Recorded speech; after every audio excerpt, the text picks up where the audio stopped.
po, sapagkat ito po ay ang tradisyon. Ang tradisyon ay pinagpapatuloy ng pamahalaan ng Ciudad Antipolo para sa pagdiriwang po ng mahal na Birhen.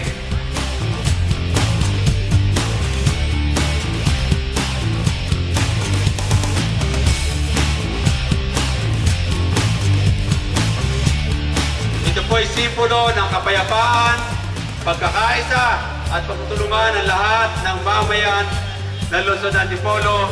Lalo-lalo po ay pinakikita ng lahat ng mamumuno sa pamahalaan at sa lahat ng barangay. Atin pong isinasantabi ang politika sapagkat ang pagdiriwang po nito ay ang pagbibigay ng kasiyahan, pagbibigay papugay at pagmamahal sa Our Lady of Peace and Good Voyage.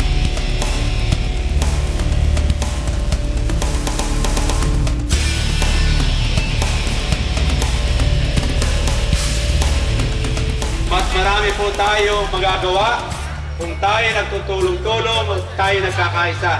Kaya sa pamamagitan ng pagdiriwang ng ating kapiyastahan, tayo nagkakaisa at nagtutulong-tulong.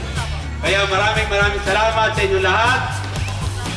Patuloy natin ang pagdiriwang ng kapiyastahan.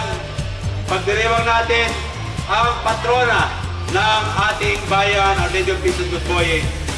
Mabuhay po tayong lahat, magkaisa at pagpalain ng buong may kapal. Mabuhay!